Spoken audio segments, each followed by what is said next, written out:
ចាសសូមអរកាយគ្រប់ជំរាបសួរសម្ដេចទ្រង់ឯកឧត្តមលោកជំទាវលោកលោកស្រីនាងកញ្ញានិងទូរទស្សនិកជនដែលកំពុងទស្សនាការផ្សាយរបស់ស្ថានីយ៍ទូរទស្សន៍និពន្ធ NTV HD ជាទីគោរពរាប់អានចាសស្វាគមន៍លោកអ្នកមកកាន់កម្មវិធីអប់រំនិងការងារដែលយើងមាន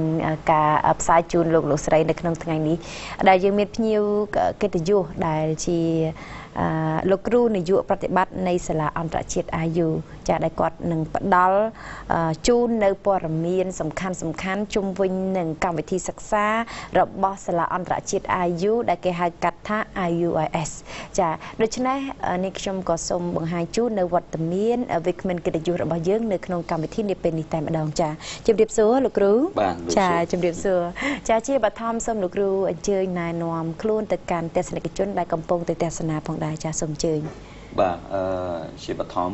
ខ្ញុំបានសូមថ្លែងអំណរគុណដល់ស្ថានីយ៍ទូទួលនិពន្ធដែលបានអញ្ជើញខ្ញុំបាទ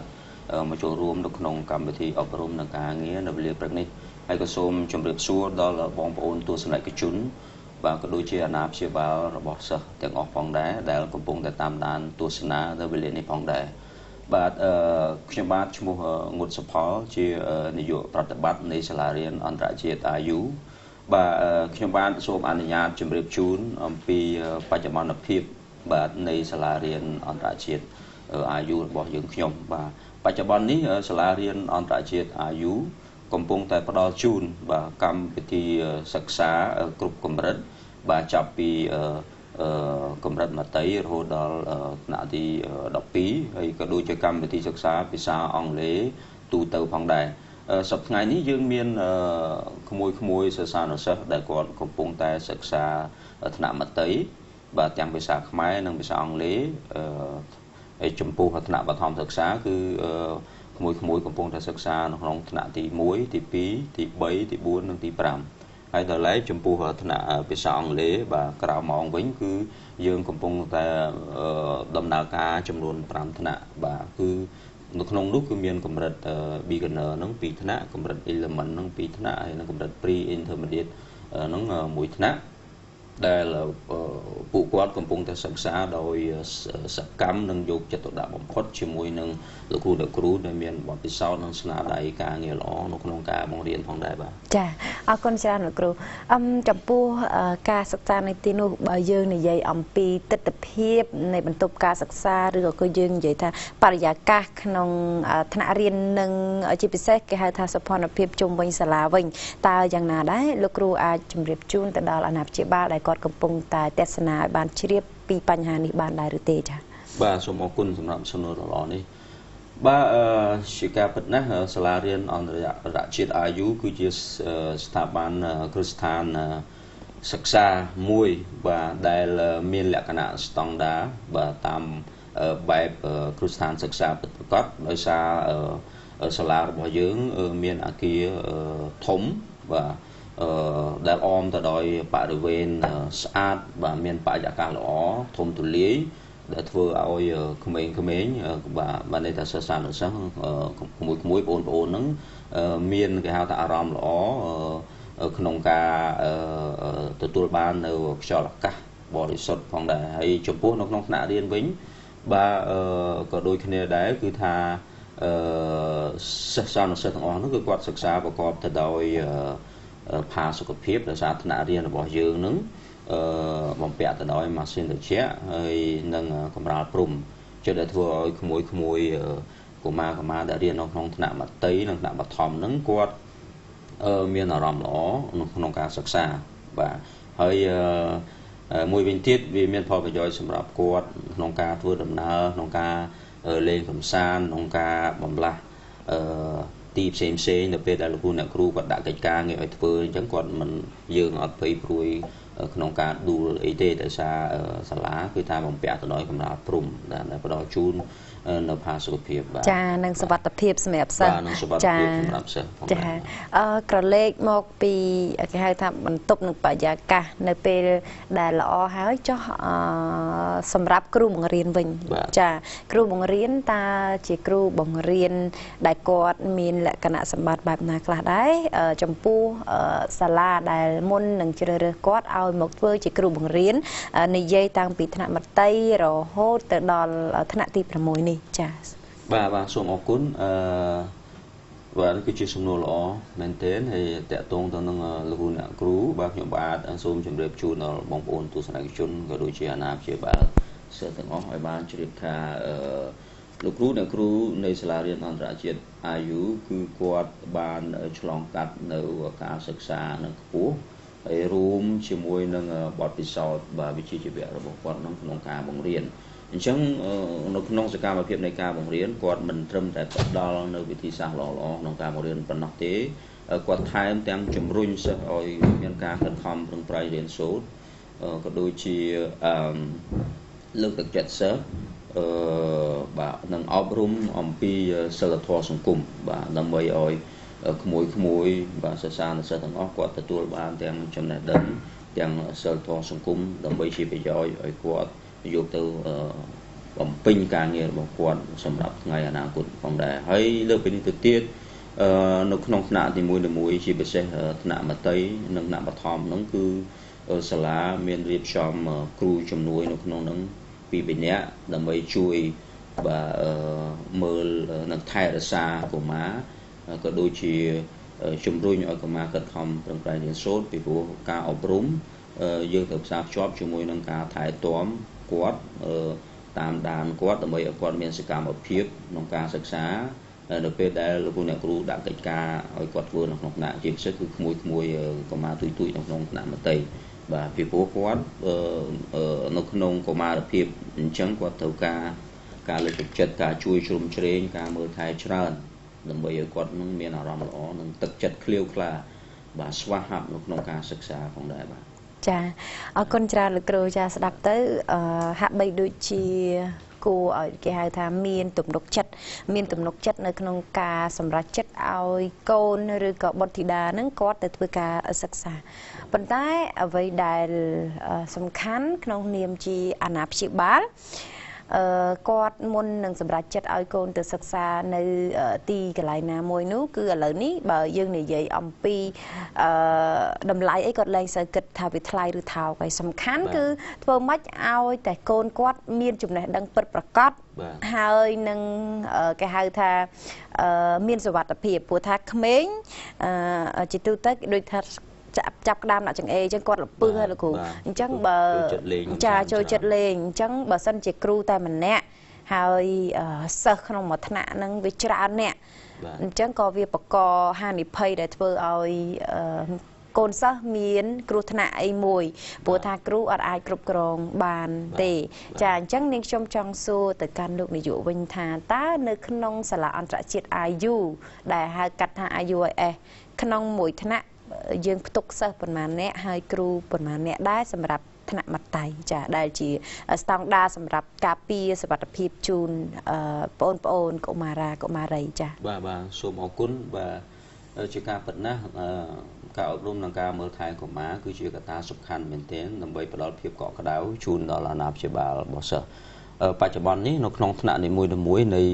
សាលារៀនអន្តរជាតិអាយុរបស់យើងគឺនៅក្នុងថ្នាក់មត្តេយ្យហ្នឹងគឺយើងដាក់ជូនសិស្សក្រោម20នាក់បាទដើម្បីងាយស្រួលដល់ការសិក្សានិងការគ្រប់គ្រងសិស្សក៏ដូចជាការមើលថែសិស្សបាទនៅក្នុងថ្នាក់ខ្លះគឺមាន9នាក់នៅក្នុងថ្នាក់ខ្លះមានជាង10នាក់បាទតែការកំណត់របស់យើងគឺក្រោម20នាក់ទេបាទដើម្បីឲ្យការសិក្សាក៏ដូចជាការបង្រៀនរបស់គ្រូនឹងប្រព្រឹត្តទៅដោយភាពរលូនហើយការមើលថែការគ្រប់គ្រងថ្នាក់របស់លោកគ្រូអ្នកគ្រូនិងលោកគ្រូអ្នកគ្រូដែលនៅជួយហ្នឹងក៏គាត់មានភាពងាយស្រួលដែរបាទចាមួយទៀតតើលោកនាយកមានអ្វីដែលគេហៅថាជាអំណាងដែលជំរាបជូនទៅដល់ទស្សនិកជនឲ្យគាត់ដូចថាមានអារម្មណ៍ជឿទុកចិត្ត 100% ថាវាពិតជាមានសុវត្ថិភាពព្រោះថាសាលាខ្លះយើងឃើញថាវានៅជាប់ផ្លូវពេកចាជាប់ខ្នល់ជាតិធំឬក៏កន្លែងស្ងាត់ពេកភ្លេចខ្លួនអីអាចថាមានគេចាប់ឬក៏ចេញមកអីចឹងមានគ្រោះថ្នាក់ចរាចរណ៍អីចឹងពួកក្មេងពេលខ្លះលបងក៏វាអាចលូនបានដែរទ្វារប្រហោងតែបន្តិចក៏អាចចេញរួចដែរចាអញ្ចឹងចំពោះសុវត្ថិភាពនេះគឺជារឿងដែលសំខាន់ខ្លាំងណាស់ចាអញ្ចឹងលោកគ្រូអាចជម្រាបជូនបានទេថាតើសាលាអន្តរជាតិ IU ដែលហៅកាត់ថា IUIS ហ្នឹងពិតជា មានចំណុចកន្លែងណាខ្លះដែលផ្ដល់សុវត្ថិភាពពេញលេញ 100% ជូនទៅដល់សិស្សានុសិស្សដែលសិក្សានៅទីនោះបាទសូមអរគុណបាទសំណួរនេះបាទជាទូទៅការព្រួយបារម្ភពីសុវត្ថិភាពរបស់បុត្រធីតាបាទរបស់សម្រាប់បុត្រធីតារបស់អាណាព្យាបាលសិស្សហ្នឹងគឺវាតែងតែកើតមានពីព្រោះថាពួកគាត់បញ្ជូនកូនមកសិក្សាហ្នឹងគឺគាត់សង្ឃឹមនឹងជឿជាក់យ៉ាងមុតមមថាសាលាគឺផ្ដល់ជូនសុវត្ថិភាពអញ្ចឹងដូច្នេះដើម្បីការពារសុវត្ថិភាពរបស់សិស្សទាំងអស់ឲ្យបានពេញលេញគ្រប់គ្រាន់នោះគឺថាសាលារបស់យើងគឺបានអនុវត្តនៅគោលការណ៍ត្រឹមត្រូវនិងជាក់លាក់សម្រាប់បែងចែកលោកគ្រូអ្នកគ្រូឲ្យមើលការខុសត្រូវបាទទៅលើសិស្សនីមួយៗសូម្បីតែនៅពេលដែលគាត់ត្រូវការទៅបន្ទប់ទឹកបាទក៏លោកគ្រូអ្នកគ្រូជូនទៅដែរបាទបងប្អូនកុមារតូចបាទថ្នាក់មត្តេយ្យថ្នាក់បឋមគឺមានអ្នកគ្រូជូនទៅដល់បន្ទប់ទឹកនិងរងចាំគាត់រហូតដល់គាត់ចេញមកវិញអញ្ចឹងគឺយើងឃ្លាំមើលពួកគាត់អស់គ្នាដោយដិតដល់និងយកចិត្តទុកដាក់បំផុតហើយតើតើនឹងបរិវេណរបស់យើងគឺបរិវេណនៃអគារសិក្សារបស់យើងនឹងធំទូលាយសាលាល្អដែលព័ទ្ធទៅដោយរបងជុំវិញនិងមានសន្តិសុខការពាររាល់ម៉ោងសិក្សានិងបង្រៀនរបស់គ្រូដើម្បីរក្សាសុវត្ថិភាពហើយនៅពេលដែលអាណាព្យាបាលរបស់សិស្សហ្នឹងបាទឬក៏បងប្អូនដែលគាត់មកយកហ្នឹងគឺយើងសុទ្ធតែស្គាល់គាត់បានយើងអនុញ្ញាតឲ្យកូនគាត់ទៅបាទយើងមិនចេះតែឲ្យកូនទៅទេយើងស្គាល់គាត់ច្បាស់ហើយបើសិនជាគាត់បញ្ជូនសាច់ញាតិណាម្នាក់មកទទួលកុមារយើងត្រូវតាក់ទងបាទក្រុមការងាររបស់សាលាក៏ដូចជាបុគ្គលិកលោកគ្រូអ្នកគ្រូហ្នឹងតាក់ទងជាបន្ទាន់ទៅដល់អាណាព្យាបាលរបស់សិស្សពីព្រោះថាយើងមានលេខទូរស័ព្ទរបស់អាណាព្យាបាលរបស់សិស្សគ្រប់គ្នាទាំងអស់បាទហើយយើងស្គាល់ច្បាស់ថាតើសិស្សឧទាហរណ៍ថាសិស្សកហ្នឹងឪពុករបស់គាត់ជានរណាម្ដាយរបស់គាត់ជានរណាហើយមានលេខទូរស័ព្ទប្រមាណយើងតាក់ទងទៅភ្លាមថាតើបុគ្គលដែលគាត់បញ្ជូនមកហ្នឹងពិតជាត្រឹមត្រូវមែនឬក៏អត់មុននឹងយើងអនុញ្ញាតបាទនេះគឺជាវិធីសាស្ត្រនៅក្នុងការមើលថែក៏ដូចជារក្សាសុវត្ថិភាពទាំងស្រុងជូនដល់បុត្រធីតាក៏ដូចជាក្មួយសិស្សានុសិស្សទាំងអស់បាទសម្រាប់ឲ្យឪពុកម្ដាយរបស់គាត់មានភាពកក់ក្ដៅនិងជឿជាក់មកលើសាលាបាទសូមអរគុណចាអរគុណច្រើនឥឡូវនេះយើងងាកចេញពីការជជែកអំពីសុវត្ថិភាពនៃការសិក្សាក៏លេខទៅកម្មវិធីសិក្សាវិញតើបច្ចុប្បន្នភាពនេះគឺសាលាអន្តរជាតិ IU មានកម្មវិធីសិក្សាអ្វីខ្លះផ្ដល់ជូនទៅដល់សិស្សានុសិស្សទាំងអស់ដែលនៅទីនោះចាបាទសូមអរគុណបាទសាលារៀនអន្តរជាតិ IU របស់យើងគឺមានកម្មវិធីសិក្សាធំចំនួន2ហើយបាទសាលារៀនអន្តរជាតិ IU របស់យើងគឺថាទទួលស្គាល់ដោយក្រសួងអប់រំយុវជននិងកីឡាបាទនិងផ្ដល់ការអប់រំតាមកម្មវិធីជាតិបាទរបស់ក្រសួងអប់រំយុវជននិងកីឡាហើយយើងទទួលបានការអនុញ្ញាតផ្ដល់ការអប់រំចាប់ពីថ្នាក់មត្តេយ្យរហូតដល់ថ្នាក់12បាទនិងភាសាអង់គ្លេសទូទៅគ្រប់កម្រិតទាំងថ្នាក់ពេញម៉ោងនិងថ្នាក់ក្រៅម៉ោងផងដែរសប្តាហ៍ថ្ងៃនេះសម្រាប់ថ្នាក់ភាសាអង់គ្លេសក្រៅម៉ោងរបស់យើងគឺនៅពេលល្ងាចគឺយើងបើកពីម៉ោង5រហូតដល់ម៉ោង5កន្លះសុំទោសរហូតដល់ម៉ោង7អញ្ចឹងបានន័យថាបងប្អូនក្មួយៗនឹងសិក្សារយៈពេល1ម៉ោងកន្លះបាទសប្តាហ៍ថ្ងៃនេះគឺថាយើងមានថ្នាក់ភាសាអង់គ្លេសពេលល្ងាចនេះចំនួន5ថ្នាក់ហើយដែលមានសិស្សនៅក្នុងមួយថ្នាក់នោះជាង20នាក់ហើយថ្នាក់រៀនរបស់យើងគឺមានផាសុខភាពធំទូលាយហើយចំពោះគ្រូបង្រៀននោះគឺមានទាំងគ្រូខ្មែរនិងគ្រូបរទេសមានន័យថាយើងបែងចែកការបង្រៀនរបស់គាត់ដើម្បីឲ្យក្មួយបងប្អូនសិស្សានុសិស្សហ្នឹងគាត់ទទួលបានបទពិសោធន៍ពីគ្រូជំនាញទាំងខ្មែរទាំងបរទេសបាទនេះតកតងទៅនឹងថ្នាក់ part time ភាសាអង់គ្លេសចំពោះថ្នាក់ពេញម៉ោងវិញបាទគឺយើងមានថ្នាក់ពេញម៉ោងជាភាសាខ្មែរនិងថ្នាក់ពេញម៉ោងជាភាសាអង់គ្លេសអញ្ចឹងបងប្អូនក្មួយបាទគាត់អាចជ្រើសរើសរៀនភាសាអង់គ្លេសពេញម៉ោងពេលព្រឹកក៏បានបាទមានន័យថាគាត់រៀនភាសាអង់គ្លេសពេលព្រឹកហើយភាសាខ្មែរពេលថ្ងៃឬក៏ភាសាខ្មែរពេលព្រឹកភាសាអង់គ្លេសពេលថ្ងៃវិញទៅតាមការជ្រើសរើសរបស់គាត់បាទហើយបើសិនជាបងប្អូនក្មួយគាត់ជាប់សិក្សានៅសាលារដ្ឋវេនព្រឹកគាត់ចង់រៀនភាសាអង់គ្លេសបាទពេញម៉ោងវេនថ្ងៃក៏បានដែរបាទដើម្បីឲ្យគាត់មានសមត្ថភាពគ្រប់គ្រាន់ពីព្រោះថាការសិក្សាចំណេះដឹងទូទៅ bà cua tai cua xóm cho môi nâng về sang lê hỏi srop từ tam bờ tây bảo dương đã cầm bông tại miền cả bị vót hỏi về sang lê trâu bàn pra bà tu lum tu lê nó không nông stir tại group staff ban cả nghe đằng lại nó không thể cam chia bảo dương ចា អរគុណច្រើនលោកនាយក ចា ទស្សនិកជនជាទីគោរពរាប់អាន ចា វគ្គទី 1 នៅក្នុងកម្មវិធីអប់រំនិងការងារក៏ដល់ពេលដែលត្រូវសម្រាប់ដូច្នេះជាងខ្ញុំសូមអនុញ្ញាតសម្រាប់មួយផ្លែតសិន ចា ត្រឡប់មកវិញមានការផ្ដល់ជូននៅព័ត៌មានលម្អិតបន្ថែមទៀតអំពីសាលាអន្តរជាតិ IU ចា សាលាអន្តរជាតិ IU ដែលហៅកាត់ថា IUIS ពីសំណាក់លោកនាយកសាលាផ្ទាល់តែម្ដង ចា អរគុណច្រើន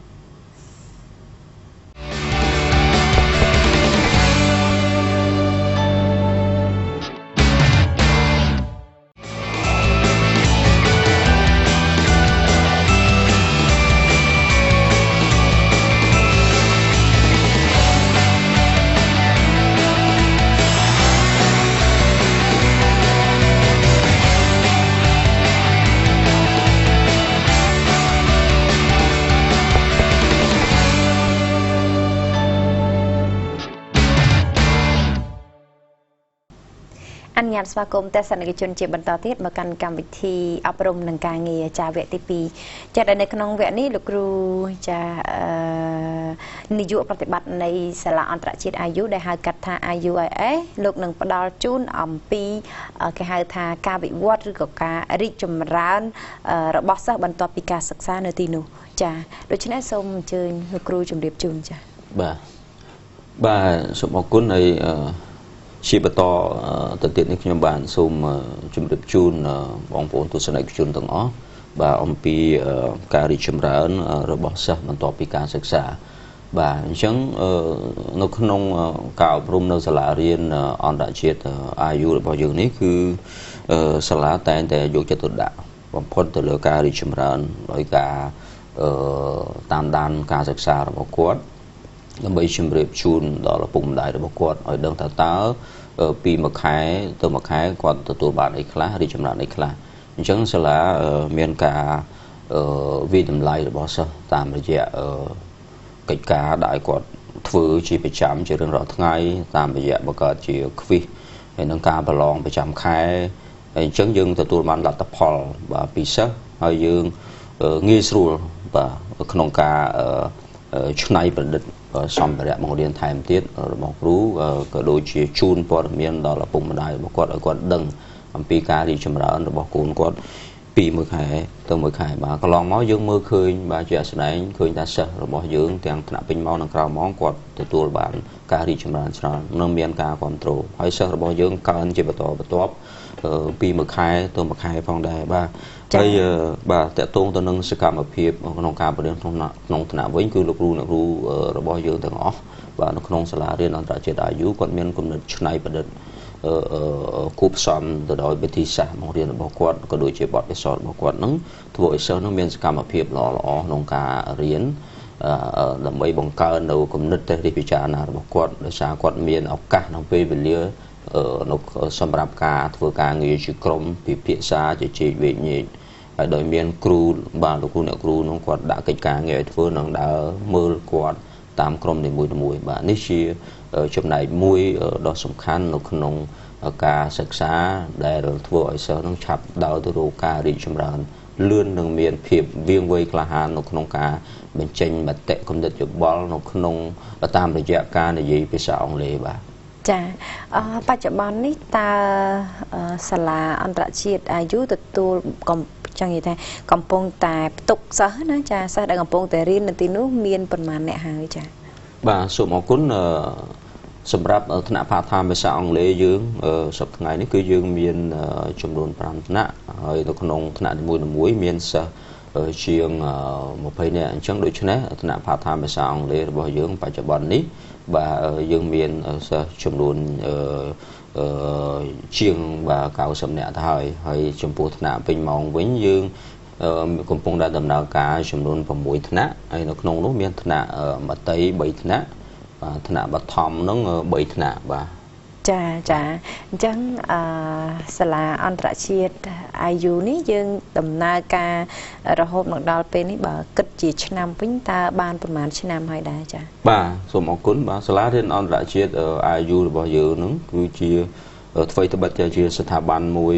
ថ្មីនៅក្នុងការអប់រំបណ្ដុះបណ្ដាលពីឆ្នាំទី12ក៏ប៉ុន្តែស្ថាប័នមួយនេះគឺជាសាខារបស់សាកលវិទ្យាល័យអន្តរជាតិបាទដែលមានអាយុកាលជិត20ឆ្នាំហើយនៅក្នុងវិស័យអប់រំនៅក្នុងប្រទេសកម្ពុជារបស់យើងអញ្ចឹងនេះគឺជាទំនុកចិត្តមួយសម្រាប់បាទអស់លោកស្រីដែលជាអាណាព្យាបាលរបស់សិស្សបាទធ្វើឲ្យគាត់មានការជឿជាក់បាទពីសាលារៀនអន្តរជាតិអាយុសាលារៀនអន្តរជាតិអាយុបាទចាប់ផ្ដើមទទួលសិស្សចូលរៀន2ឆ្នាំកន្លងទៅមាននៅក្នុងឆ្នាំ2016ហ្នឹងគឺនៅក្នុងខែសីហាអញ្ចឹងគិតមកដល់សប្តាហ៍ថ្ងៃនេះគឺបានរយៈពេលបាទដំណើរការរយៈពេល5ខែបាទ5ខែទទួលជោគជ័យក្នុងដំណាក់កាលមួយនេះបាទចាពិតជាល្អវិសេសវិសាលណាស់ដោយសារតែការដំណើរការមិនទាន់បានកន្លះឆ្នាំទេ5ខែប៉ុន្តែស្ដាប់ការបកស្រាយរបស់លោកគ្រូគឺមានសិស្សដែលចូលរៀនហ្នឹងច្រើនទៅហើយចាច្រើនទៅហើយអញ្ចឹងសិស្សដូចថាដូចយ៉ាងធម្មតាពេលដែលគាត់មករៀនសិស្សនីមួយមករៀនឪពុកម្ដាយគាត់ឃើញការវិវត្តរបស់កូនរបស់ខ្លួនអញ្ចឹងនាងខ្ញុំយល់ថាការដែលមានសិស្សចូលរៀនបន្តបន្ទាប់ហើយកើនឡើងគួរឲ្យកត់សម្គាល់ហ្នឹងគឺអាចមកពីកត្តាដែលការរីកចម្រើនរបស់កូនគាត់អ្នកជិតខាងគាត់ដែលមានកូនដូចគ្នាឃើញពីការរីកចម្រើនរបស់កូនអ្នកជិតខាងរបស់ខ្លួនអញ្ចឹងយើងយកទៅចុះឈ្មោះចូលរៀនបន្តគ្នាដោយសារតែគេហៅថាគុណភាពល្អចាដូច្នេះហើយសម្រាប់ទស្សនិកជនដែលកំពុងតែទស្សនាបើសិនជាចង់ឲ្យបុត្រធីតារបស់អស់លោកអ្នកមានគេហៅថាអនាគតភ្លឺស្វាងមានចំណេះដឹងពេញលេញជាមួយនឹងភាសាអង់គ្លេសក៏ដូចជាភាសាខ្មែរគេហៅថាស្ទាត់ជំនាញហើយយកទៅប្រើការបានអញ្ចឹងយើងគួរតែសម្រាប់ចិត្តជ្រើសរើសជាមួយនឹងការសិក្សាជាមួយនឹងសាលាអន្តរជាតិ IUIS ចាពីព្រោះថាសាលាអន្តរជាតិ IU ដែលហៅកាត់ថា IUIS គឺដូចអ្វីដែលលោកគ្រូជម្រាបជូននៅវគ្គទី1អញ្ចឹងយើងមានការផ្ដល់ទំនុកចិត្ត 100% ជូនទៅដល់លោកស្រីនាងកញ្ញាគ្រប់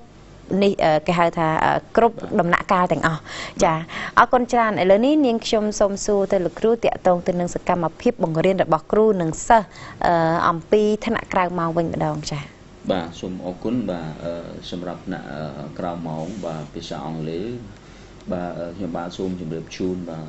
បងប្អូនទស្សនិកជនបាទក៏ដូចជាអាណាព្យាបាលរបស់សិស្សឲ្យបានជ្រាបថាសកម្មភាពល្អជាច្រើននៅក្នុងថ្នាក់ត្រូវបានកើតមានឡើងគូផ្សំជាមួយនឹងទេពកោសល្យក្នុងការបង្រៀនរបស់លោកគ្រូដែលមានបទពិសោធន៍បាទអញ្ចឹងនៅក្នុងនោះបាទលោកគ្រូគាត់មានវិធីសាស្ត្រនៅក្នុងការបណ្ដុះបាទគំនិតក្លាហានដល់សិស្សនៅក្នុងការអនុវត្តភាសាអង់គ្លេសជាក់ស្ដែងដូចជាបាទការបែងចែកឲ្យសិស្សធ្វើការជាគូធ្វើការជាក្រុមដើម្បីពិភាក្សាទៅជែកវែកញែកនិងក៏ដូចជាការរៀបចំឲ្យមានការធ្វើបទបង្ហាញខ្លីៗដោយឲ្យសិស្សបាទនិយាយបាទជាភាសាអង់គ្លេសបន្ទាប់ពីគាត់បានពិភាក្សាទៅជែកវែកញែកនៅក្នុងក្រុមហើយបាទនេះគឺជាសកម្មភាពមួយដែលជួយជំរុញបាទឲ្យសិស្សមានភាពក្លាហានក៏ដូចជាបណ្ដោះគំនិតឆ្លៀសវៃនិងសកម្មនៅក្នុងគេហៅថាបទដ្ឋានថ្មីមួយនៃការអប់រំតាមសង្គមសម័យទំនើបបាទមិនចាញ់ប្រទេសទំនើបផ្សេងទេគឺថានេះជាគន្លឹះមួយដែលធ្វើឲ្យគាត់ឆាប់ចេះហើយលើសពីនេះទៅទៀតគឺលោកគ្រូអ្នកគ្រូគាត់បាទមានបាទកិច្ចការផ្ទះដែលយើងហៅថា homework ហ្នឹងគឺដាក់ឲ្យគាត់ធ្វើជាប្រចាំជារៀងរាល់ថ្ងៃផងដែរដើម្បីរំលឹកគាត់ឲ្យគាត់ចងចាំអ្វីដែលគាត់ត្រូវធ្វើជាបន្តទៀតហើយក៏ដូចជាវិធីសាស្ត្រមួយនៅក្នុងការតាមដានការសិក្សារបស់គាត់ពីមួយថ្ងៃទៅមួយថ្ងៃផងដែរដើម្បីឲ្យយើងមើលឃើញពីការរីកចម្រើនរបស់គាត់ថាតើពីមួយសប្តាហ៍ទៅមួយសប្តាហ៍សិស្សទទួលបានអីខ្លះពីព្រោះថាមេរៀនសិស្សរៀនគឺថាបន្តរហូតអញ្ចឹង bà lúc nào cũ quát chăm bánh thời thời đại cái ca ở thừa và chân không bồi khái sao từng ót tay thì miền ca bờ lon về chăm khai và đầm bầy ấy quát đâm luôn anh phóng ta quát che bạn ấy khác hay đầm bầy ở sala nghi xuống trong ca vì đầm lái vì lật tập phò một quát ở dân phơi ca bị vọt ca một riêng và thèm tiết đầm bầy chúng rồi nhồi sợ can để che và số một phần mà cha ở con được rồi chồng po cái hai tha ca sắc xá comment thôi mà đã có trời ca cái tha cây lá này chả đầm bay sọc phi phong đầm bay ao miền ca rừng mom của đôi chia lụt lo nói chăng ấy sập bài giang chăng sọc trên lại xong tốt cha sala anh đã chia ayu đại học cắt tha ayu ấy ní ta miền chia cần lạiรับai bộ quạt lên cây lá tamประเภทđại chia sấy sắc pro chả rồi có mara có maray rồi có cần lại na đại cầm san đại thưa ở quạt miền phiệp sập bài rỉ hay pe đạiไปchọcไปกาcầm san tới thưa ở quạt miền cái hai tha cuộc ba quạt từ ly ai ba chọc na ca sắc xaต่อ thiệt bàn chả bà số một kun bà cái ca bận na đôi chia bong bồn tu sanh cái chun bà ở lục sấy bàn chỉ đẹp hay tha cây lá cứ chia này mùi đóสำคัญបំផុតសម្រាប់សុខភាពទូទៅរបស់មនុស្សគ្រប់រូបហើយសូម្បីតែនៅក្នុងក្រសួងអប់រំរបស់យើងក៏បានដាក់ឈ្មោះថាក្រសួងអប់រំយុវជននិងកីឡាអញ្ចឹងមានន័យថាការអប់រំគឺផ្សារភ្ជាប់ជាមួយនឹងកីឡាហើយកីឡានេះឯងនាំឲ្យមានសុខភាពអញ្ចឹងកាលណាមនុស្សយើងមានសុខភាពបានន័យថាគាត់មានអារម្មណ៍ល្អហើយមានភាពឃ្លាវខ្លានៅក្នុងការសិក្សាអញ្ចឹងនៅក្នុងសាលារៀនអន្តរជាតិ IU របស់យើងបានអនុវត្តកម្មវិធីកីឡាជារៀងរាល់ខែបាទជារៀងរាល់ចុងខែគឺយើងមានរៀបចំការប្រកួតកីឡាបាល់ទាត់និងកីឡាបាល់បោះដើម្បីឲ្យក្មួយៗបងប្អូនបាទសិស្សានុសិស្សបានចូលរួមលេងកំសាន្តផងហើយគាត់ទទួលបានសុខភាពល្អផងបាទនេះហើយជាកម្មវិធីក៏ដូចជាព្រឹត្តិការណ៍ល្អមួយដែលសាលារៀនអន្តរជាតិ IU ផ្ដល់ជូនពីព្រោះក្មួយៗឥឡូវគាត់ចាប់អារម្មណ៍នឹងកីឡាណាបាទដូចបងប្អូនស្រីពិធីក៏ប្រហែលជាបានជ្រាបហើយថានៅក្នុងប្រទេសកម្ពុជារបស់យើងនៅពេលដែលមានការប្រកួតកីឡាបាល់ទាត់ម្ដងយើងឃើញមានយុវជនបាទក្មេងៗមានការគាំទ្រជាច្រើនអញ្ចឹងខ្ញុំក៏សូមសម្ដែងនៅការសាទរដោយស្មោះអស់ពីដួងចិត្តបាទចំពោះការចាប់អារម្មណ៍របស់យុវជនខ្មែរយើងទៅលើកីឡាបាទអញ្ចឹងធ្វើឲ្យគាត់នឹងមានការរីកចម្រើនទាំងសុខភាពទាំងចំណេះដឹងផងដែរហើយគិតឆ្ងាយពីគេហៅថាបាទគ្រឿងញៀនទង្វើគេថាខុសឆ្គងក្នុងសង្គមរបស់យើងណាចាហើយគាត់ដើរទៅរកផ្លូវល្អសម្រាប់អនាគតដ៏ភ្លឺស្វាងរបស់គាត់ទៅថ្ងៃខាងមុខផងដែរចាលោកគ្រូនិយាយអំពីសុខភាពនេះខ្ញុំនឹកឃើញទៅដល់ការហូបចុកវិញម្ដងបាទអញ្ចឹងនៅក្នុងសាលាសម្រាប់សិស្សដូចលោកគ្រូបានជម្រាបជូនអញ្ចឹងពីដើមមកថាមានការសិក្សាហ្នឹង2វេនចាមានពីព្រឹកដល់ល្ងាចក៏មានហើយនឹងមួយវេនតែព្រឹកឬក៏ល្ងាចក៏មានហើយក៏មាន part time ដែរធម្មតានៅក្នុងសាលានីមួយៗនាងខ្ញុំក៏ធ្លាប់បានទៅលេងឬក៏ធ្លាប់ធ្វើការសាលាខ្លះហើយក៏យកអូនយកក្មួយអីទៅសិក្សាអញ្ចឹងនៅក្នុងសាលានីមួយៗគឺតែងតែមានលក់ចំណីអាហារបាទលក់ចំណីអាហារឥឡូវនេះនាងខ្ញុំចង់សួរទៅលោកគ្រូវិញថាចំពោះសិស្សដែលគាត់រៀននៅទីនោះតើមានផ្ដល់សុវត្ថិភាពចំណីអាហារដល់ពួកគាត់តាមលក្ខណៈបែបណាខ្លះចំពោះសិស្សដែលរៀនពេញម៉ោងយើងអាចថាមានជាបាយឲ្យគាត់ទទួលទាននៅទីនោះឬក៏ដំណោះស្រាយយ៉ាងណាដែរដើម្បីផ្ដល់ភាពងាយស្រួលដល់អាណាព្យាបាលចា៎បាទសូមអរគុណបាទសម្រាប់សំណួរនេះបាទតើតើនឹងការញ៉ាំបាទគឺជាចំណុចមួយល្អហើយនឹងសំខាន់បំផុតសម្រាប់សុខភាពនិងសុវត្ថិភាពរបស់សិស្សបាទគ្រប់ថ្នាក់ទាំងអស់ខ្ញុំសូមបង្ហាញជូនអំពីថ្នាក់មត្តេយ្យបាទក្មួយថ្នាក់មត្តេយ្យអាណាព្យាបាលរបស់គាត់អាចមានពីជម្រើសមកគាត់អាចបាទពួកកន្លងមកយើងមានបាទគាត់ខ្ចប់ជាអាហារដែលគាត់រៀបចំពីផ្ទះមកដើម្បីឲ្យកូនគាត់ញ៉ាំនៅសាលាហ ហើយនៅសាលារបស់យើងគឺមានលោកគ្រូអ្នកគ្រូមានការយកចិត្តទុកដាក់ក្នុងការរៀបចំអាហារជូនគាត់បាទក្មួយតូច3ឆ្នាំ4ឆ្នាំអញ្ចឹងលោកគ្រូអ្នកគ្រូគាត់បញ្ចុកទៀតបាទជួយបញ្ចុកចំណីអាហាររបស់គាត់ហើយជំរឿនមួយទៀតហ្នឹងគឺក្មួយកុមារហ្នឹងគឺគាត់អាចញ៉ាំនៅសាលាក៏បានដែរពីព្រោះសាលារបស់យើងគឺមានអ្នកលក់ដែលប្រកបដោយអនាម័យខ្ពស់ដោយសារយើងបានប្រជុំជាញឹកញាប់បានជាមួយនឹងបងប្អូនអ្នកលក់ដើម្បីឲ្យគាត់យកចិត្តទុកដាក់ខ្ពស់ទៅលើសុវត្ថិភាពនិងអនាម័យពីព្រោះក្មេងត្រូវការញ៉ាំអាហារណាដែលមានសុខភាពដើម្បីឲ្យគាត់មានភាពរឹងមាំនៅក្នុងការសិក្សាផងដែរបាទចាចាអរគុណច្រើនចាអញ្ចឹងសម្រាប់បងប្អូនទស្សនិកជននៅកំពុងតែទស្សនាដោយដែលលោកគ្រូបានជម្រាបជូនអញ្ចឹងគឺបើសិនជាយកកូនទៅដាក់ក្រៅម៉ោងឬក៏ពេញម៉ោងក្តីជាពិសេសពេញម៉ោងគឺមានន័យថានៅពីព្រឹកដល់ល្ងាចម៉ោង5វិញចាអញ្ចឹងដោយសារតែគាត់ដាក់ជំរើសបែបនេះពេលខ្លះគឺគាត់រវល់ការងារនៅខាងក្រៅពេញល្ងាចដែរអញ្ចឹងអត់មានពេលទៅធ្វើម្ហូបដើម្បីកូនឬក៏ងើបពីព្រលឹមធ្វើម្ហូបធ្វើអីទេអញ្ចឹងសាលាក៏មានជាចំណីគេហៅថាអាហារបាយទឹកហ្នឹង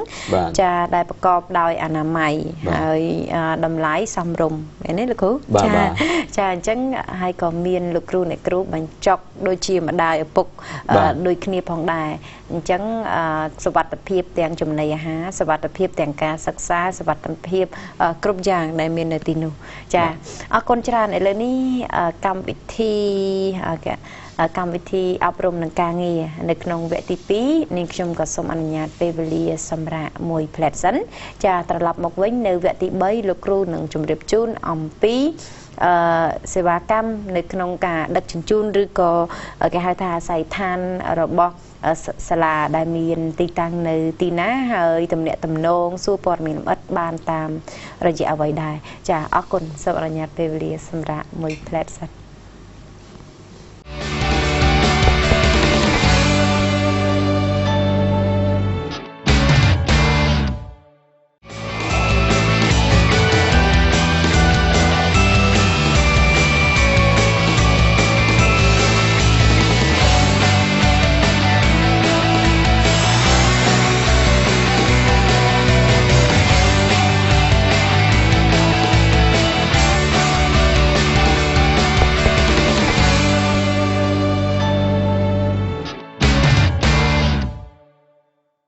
ចាអនុញ្ញាតស្វាគមន៍ទស្សនិកជនជាបន្តទៀតមកកាន់កម្មវិធីអប់រំនិងការងារវគ្គទី3ដែលនៅក្នុងវគ្គនេះដូចដែលការសន្យានៅក្នុងវគ្គមុនអញ្ចឹងថាលោកគ្រូនឹងជម្រាបជូនអំពីសេវាកម្មនៃការដឹកជញ្ជូនព្រោះថាសិស្សដែលនៅរៀននៅសាលានេះមិនមែនតែរៀនអ្នកតែចិត្តខាងជុំវិញលបងសាលានេះទេចាគឺយើងមានការផ្សព្វផ្សាយតាមរយៈវិទ្យុឬក៏ទូរទស្សន៍និងតាម website អីផ្សេងអញ្ចឹងដំណឹងនេះក៏លើទៅដល់បងប្អូនយើងដែលនៅឆ្ងាយពីសាលាដែរអញ្ចឹងលោកគ្រូសូមជម្រាបជូនអំពីសេវាកម្មដឹកជញ្ជូនដែលផ្ដល់ជាទំនុកចិត្តនិងសុវត្ថិភាពជូនទៅដល់ពួកគាត់ចា៎បាទសូមអរគុណបាទខ្ញុំបានសូមជម្រាបជូនអស់លោកស្រីទូទស្សនិកជនទាំងអស់បាទក៏ដូចជាអាណាព្យាបាលសិស្សឲ្យបានជៀបថាសម្រាប់មធ្យោបាយដឹកជញ្ជូនបាទសាលារៀនអន្តរជាតិ IU របស់យើងគឺថាមានឡានបាទ15កៅអីដែលមានអ្នកបើកបរប្រកបដោយគុណធម៌សិលធម៌និងវិជ្ជាជីវៈរួមទាំងការយកចិត្តទុកដាក់និងការមើលថែកុមារបានដិតដល់ដោយការជូនបាទបុត្រធីតារបស់លោកអ្នកបាទពីសាលាទៅដល់ផ្ទះក៏ដូចជាទទួលពីផ្ទះមកដល់សាលាផងដែរបាទដូច្នេះសូមលោកស្រីបាទទូទស្សនិកជនក៏ដូចជាអាណាព្យាបាលរបស់សិស្សទាំងអស់គុំមានការព្រួយបារម្ភនិងភ័យខ្លាចឡើយចំពោះការដឹកជញ្ជូននេះដោយសារអ្នកបើកបររបស់យើងគឺគាត់មានបទពិសោធន៍ក្នុងការបើកបរក៏ដូចជាសិលធម៌ក្នុងសង្គមបើកបរដោយភាពត្រឹមត្រូវនិងគោរពច្បាប់ចរាចរណ៍បាទសូមអរគុណបាទចាអធិស្ឋានលោកគ្រូនាងខ្ញុំសូមសួរបន្តិចតាក់ទងទៅនឹងការដឹកជញ្ជូននេះផងដែរឬក៏ការដែលសិស្សគាត់សិក្សានៅទីនោះព្រោះថាសិស្សដែលឥឡូវនេះគេហៅថាសម័យទំនើប สมัยตำเนิบนี่คือเกมเมียนinsurance ลูกจ้าคือจีการตันรับรองจังเอาปกมาได้มวยจำนวนในเปได้กอดเมียนเปเวลีกรบกรอนสำหรับจูนโกนบอกกอดtừศึกษาโดยตัวเตะกอดอายหนังสูท่าบ่ขยมเอาโกนขยมจีลานตาเมียนธนีรับรองอยู่ชีวิตโกนขยมได้หรือเตะยังเมื่อเหมือนเคยท่ากรุธนาอายการลังในเปนาจ้าจังสาระปัจจุบันตาเมียนได้หรือเตะหายลูกรู้บาสันจีเมียนตาปราจูนแบบนาคลาหายบ่เมียนเตะแต่ถึงไงหมกเตี้ยเมียนกลมรงนังดักกรรมวิธีธนีรับรองจับปูสักได้ปราศบากรรมดักชินจูนนี่ได้เตะจ้าบ่สมกุลบ่แต่ทงนึงการดักชินจูนเสโดยยมบาลจมเรียบจูนปีขังดามจังท่าสลาเรียนบ่สลาเรียนนาจิตอายุบ่ยืงคือท่ามันเติมแต่ดอลการอบรมปนเตคือไทม์แทงเมียนการโยกเจ็ดตุกดักปุ๊แต่เลือสุขภาพนึงสวัสดิภาพบ่ซะโดยเฉพาะในขนมการจูนบทธิดาบ่ลงเนี่ยធ្វើដំណើរពីសាលាទៅផ្ទះក៏ដូចពីស្រីផ្ទះមកដល់សាលាហ្នឹងគឺថាសាលាគឺថាអ្នកបើកបររបស់យើងហ្នឹងគឺគាត់មានការយកចិត្តទុកដាក់បាទខ្ពស់ហើយនឹងមានលោកគ្រូអ្នកគ្រូចូលរងចាំទទួលបាទសិស្សបាទនៅខាងមុខអគារសិក្សាទៅពេលដែលសិស្សមកដល់សាលាបាទហើយមួយទៀតតកតងនឹងសេវាសុខភាពគឺថាសាលារៀនអន្តរជាតិអាយុរបស់យើងបានចុះអនុសារណៈនៃការយោគយល់គ្នាជាមួយនឹងមន្ទីរពេទ្យសាកលវិទ្យាល័យអន្តរជាតិបាទសែនសុខដោយផ្ដល់សេវាទៅលើការគាំពារសុខភាពរបស់សិស្សដោយផ្ដល់ជូននៅក្នុងការបញ្ចុះតម្លៃបាទពី20ទៅ50%ហើយចំពោះអាណាព្យាបាលរបស់សិស្សវិញបាទក៏ទទួលបាននៅការបញ្ចុះតម្លៃពី20ទៅ50%ដែរនៅពេលដែលគាត់មានជំងឺឈឺថ្កាត់គាត់អាចមកពីគ្រោះយោបល់ឬក៏ព្យាបាលនៅមន្ទីរពេទ្យសាកលវិទ្យាល័យអន្តរជាតិសែនសុខរបស់យើងហើយមួយទៀតតកតងនឹងសុខភាពមាត់ធ្មេញបាទដូចកញ្ញាជ្រាបហើយថាក្មួយកម្មាទូចគាត់ចូលចិត្តញ៉ាំអាហារឬក៏ចំណីជាតិផ្អែមស្ករគ្រាប់អីអញ្ចឹងទៅធ្វើឲ្យគាត់មានបញ្ហាមាត់ធ្មេញដូច្នេះនេះជាគេហៅថាបញ្ហាមួយដែរដែលកូនក្មួយហ្នឹងគាត់ជួបប្រទះតែមិនធ្វើទេដោយសារសាលារៀនរបស់អន្តរជាតិអាយុរបស់យើងហ្នឹងគឺថាបានសហការជាមួយនឹងសាកលវិទ្យាល័យអន្តរជាតិយ៉ាងស្អិតរមួតទៅលើមហាវិទ្យាល័យបាទមហាវិទ្យាល័យតនសាសណាកញ្ញាបាទគឺតកតងនឹងថ្មិញហ្នឹងគឺថាយើងរៀបចំការពិនិត្យសុខភាពមាត់ថ្មិញបាទជូនដល់សិស្សរបស់យើងយ៉ាងទៀងទាត់ជារៀងរាល់ខែផងដែរដោយទទួលការពិនិត្យព្យាបាលសុខភាពមាត់ធ្មេញពីលោកគ្រូពេទ្យអ្នកគ្រូពេទ្យជំនាញបាទនៅមន្ទីរពេទ្យធ្មេញបាទនៃសាកលវិទ្យាល័យអន្តរជាតិបាទចាអរគុណច្រើននេះក៏ជាគេហៅថាសេវាកម្មមួយដែលល្អដែលយើងឃើញថាសាលាដតីអាចថានឹងគ្មានហើយបើតាមនឹងខ្ញុំនឹងដូចជាបើមានក៏មានតិចដែរកម្រនឹងមានឬក៏អាចនិយាយថាគ្មានដែលយើងផ្ដល់ជាសេវាកម្មជាកញ្ចប់ដែលយើងសហការជាមួយនឹងមន្ទីរពេទ្យដែលល្បីនៅក្នុងប្រទេសកម្ពុជាហើយផ្ដល់ជូនការគេហៅថាពិនិត្យបាទចាព្រោះថាជាទូទៅក្មេងដែលគាត់សិក្សានៅកន្លែងផ្សេងឬក៏សិក្សាបែបធម្មតាគឺមិនងាយទេគឺមិនងាយនឹងបាន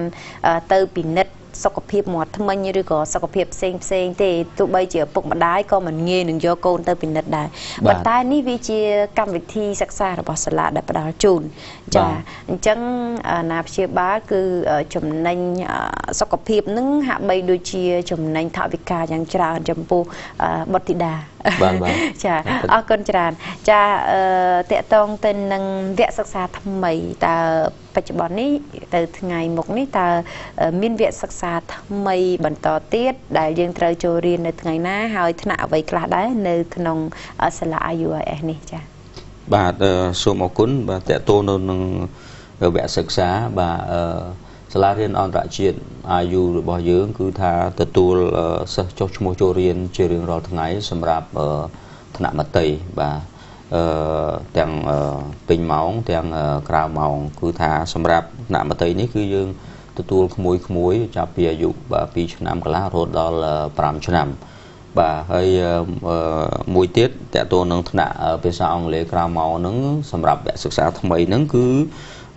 ចូលរៀននៅថ្ងៃទី3ខែមេសាឆ្នាំ2017ខាងមុខនេះហើយសម្រាប់បវេសនកាលថ្មីបាទឆ្នាំសិក្សាថ្មី2016-17នេះគឺថាសាលាទទួលសិស្សចុះឈ្មោះចូលរៀនបាទចាប់ពីឥឡូវតទៅហើយចូលចាប់ផ្ដើមចូលរៀននៅក្នុងខែសីហាជារៀងរាល់ឆ្នាំផងដែរបាទនេះតកតងទៅនឹងចំណេះដឹងទូទៅ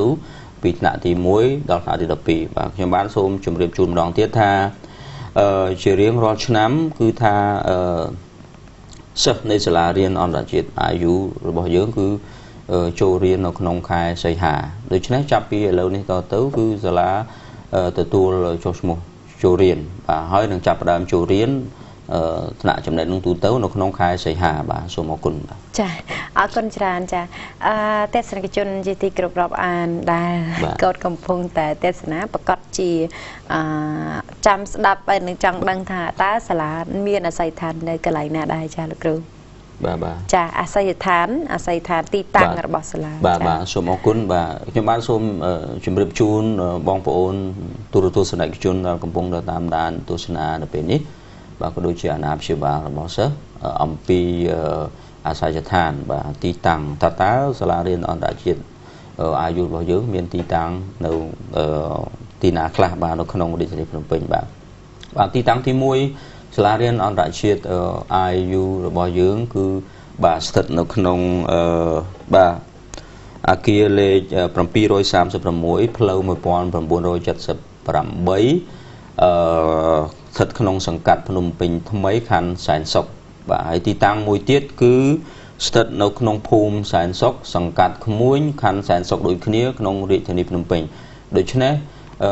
បងប្អូនក្មួយបាទសិស្សានុសិស្សបាទអាចជ្រើសរើសទីតាំងណាមួយដែលគិតថានៅក្បែរផ្ទះរបស់ខ្លួនដើម្បីងាយស្រួលនៅក្នុងការសិក្សាបាទសូមអរគុណចាអរគុណច្រើនអញ្ចឹងជម្រាបជូនទីតាំងម្ដងទៀតលោកគ្រូអំបញ្ញមិញថាមាន2សាខាសម្រាប់ថ្នាក់មត្តេយ្យសាលាអន្តរជាតិចាដែលយើងរៀនពីថ្នាក់មត្តេយ្យរហូតដល់ទី6ចាប៉ុន្តែសាលាយើងនឹងមានរៀនពីថ្នាក់ទី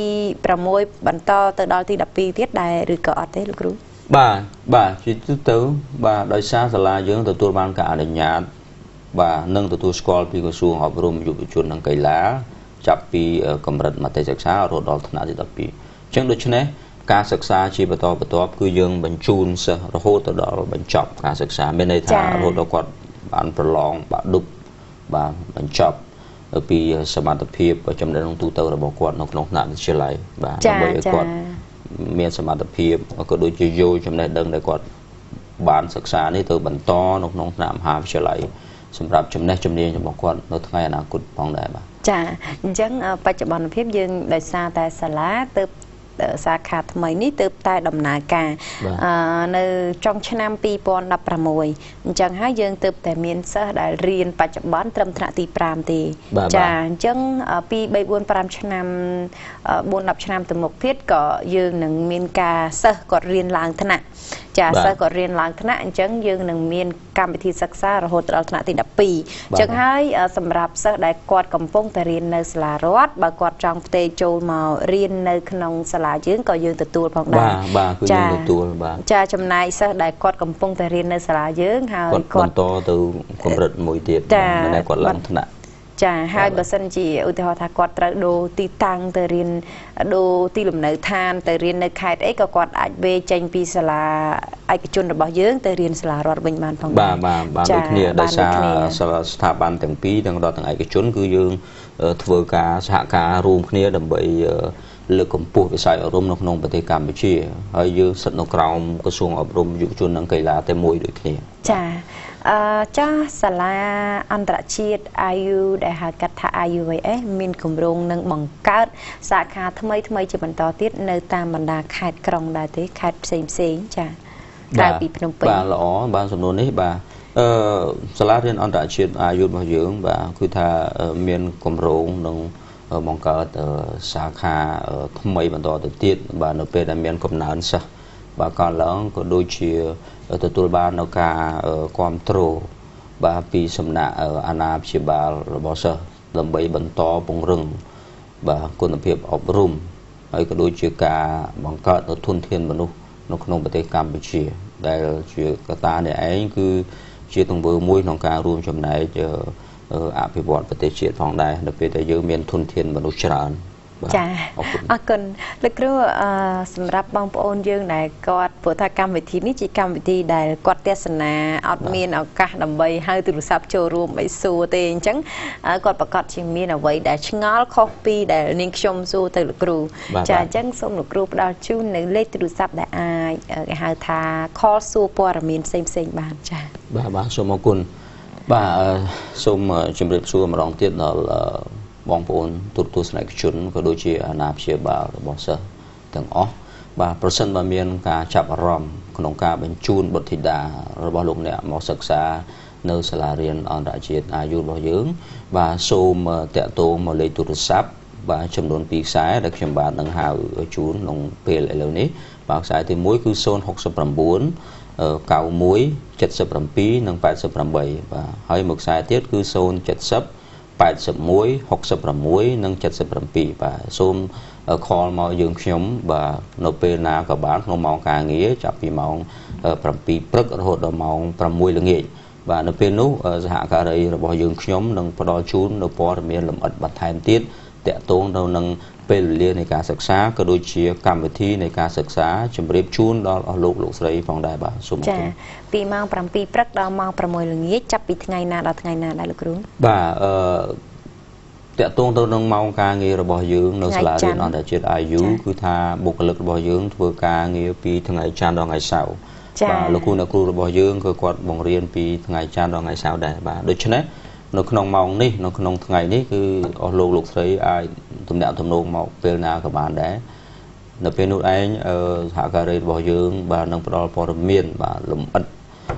ទៅតាមសំណួររបស់អស់លោកស្រីផងដែរបាទចាអរគុណលោកគ្រូចាស់ជាចុងក្រោយនេះសូមអញ្ជើញលោកគ្រូមានជាចំណាប់អារម្មណ៍ឬក៏មតិយោបល់ចុងក្រោយទៅកាន់ទស្សនិកជនដែលកំពុងតែទស្សនាចាបាទជាចុងក្រោយនេះខ្ញុំបានសូមថ្លែងអំណរគុណយ៉ាងជ្រាលជ្រៅដល់ស្ថានីយ៍ទូរទស្សន៍បាទនិពន្ធដែលបានអនុញ្ញាតបាទអញ្ជើញរូបខ្ញុំបាទមកចូលរួមនៅក្នុងវេទិកាអប់រំនិងការងារនៅវេលាថ្ងៃនេះហើយក៏សូមអរគុណនៅការតាមដានទស្សនារបស់អស់លោកស្រីបាទអាណាព្យាបាលសិស្សទាំងអស់ផងដែរហើយខ្ញុំបាទក៏សូមជម្រាបជូនផងដែរថាសាលារៀនអន្តរជាតិអាយុរបស់យើងបាទនឹងខំបាទប្រឹងប្រែងពង្រឹងគុណភាពអប់រំក៏ដូចជាបង្កើនការយកចិត្តទុកដាក់បន្ថែមទៀតនៅក្នុងការបំពាក់បំពន់បង្រៀនបាទក្មួយបងប្អូនសិស្សានុសិស្សឲ្យគាត់មានចំណេះដឹងមានសមត្ថភាពពេញលេញផងដែរទាំងសិលធម៌សង្គមទាំងចំណេះដឹងដើម្បីជាប្រយោជន៍ឲ្យគាត់យកទៅប្រើប្រាស់និងអភិវឌ្ឍខ្លួនសម្រាប់ថ្ងៃអនាគតបាទសូមអរគុណចាអរគុណច្រើនចាហើយនេះខ្ញុំក៏សូមអរគុណលោកគ្រូងុនសុផលចាដែលជានាយកប្រតិបត្តិនៃសាលាអន្តរជាតិ IU ដែលហៅកាត់ថា IUIS ចាអរគុណលោកគ្រូដែលបានផ្ដល់ជាកិត្តិយសជាវិក្កាមនៅក្នុងកម្មវិធីយើងនាថ្ងៃនេះផងដែរហើយក៏សូមអរគុណទៅដល់ទស្សនិកជនដែលបានចំណាយពេលវេលាដ៏មានតម្លៃតាមដានទស្សនានៅក្នុងកម្មវិធីនេះក៏ដូចជាកម្មវិធីផ្សេងៗដែលផ្សាយចេញពីស្ថានីយ៍ទូរទស្សន៍និពន្ធ NTV HD ចាហើយក៏សូមជូនពរលោកអ្នកឲ្យជួបប្រទះតែសេចក្តីសុខចម្រើនរកស៊ីទទួលទានមានបានចាគណៈពេលនេះវត្តមាននាងខ្ញុំសុកដាលេនរួមជាមួយនឹងលោកគ្រូងុតសុផលចានិងសហការីទាំងអស់នៅក្នុងបន្ទប់ផ្សាយសូមអរគុណសូមជម្រាបលា